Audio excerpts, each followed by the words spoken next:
لقرآن دا سيركين ئاماژە بۆ کراوە کە مەڕیەم خوشکی هاڕوونە ئەگەر سێرێکین لەسەر دەم یەکانە بوون و لەگەڵێکیشان نەژیاون چۆن وەڵامی ئەمە درێتەوە؟ يا مريم لقد جئت شيئا فريا يا أخت هارون ما كان أبوك امرأ سوء وما كانت أمك بغيا.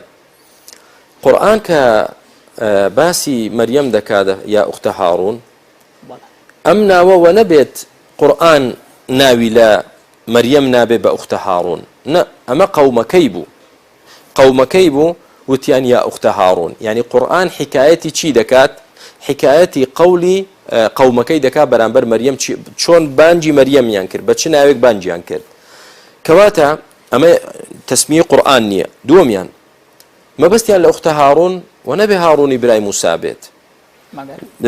مفەسیڕۆن دەفەرمونون لەو سەر دوو مانا هەڵدەگرێ. مانای یەکەمیان هاڕوونێکە بۆ لەو سەردەمەدا مەشهور بووە بە فسق و فجوور لێرەدا دەیانێت تۆمەت بدەنە پاڵی کە ناشرینی کانەما تۆش خوشتی هاڕوونیت ئەو هاڕوونەی کە ئیشی فاحیشەکردنە.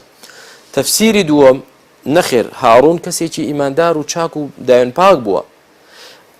مەریەمیش ئیدعای ئیماندارێتی و دایان پاچی کردووە دەڵێن دەی تۆ بەحساب خوشتی هاڕوونی ینی بەحساب تۆ وەکو هاڕوونی دایان پاچیت کەچی لە کاتێکیدا تۆ ئەوەت کرد حەملت هەیە و مناڵێکت هێناوەتەوە مناڵێکت هێنایەوە بەبێ ئەوەی باوکی هەبێت و مێردت هەبێ ئەوە مەبەست ئوختە هاڕوونە نەک مەبەست ئەوە بێ کە خوشتی ئەو هاڕوونەیە کە برای موسا بوو. والله ئەعلەم.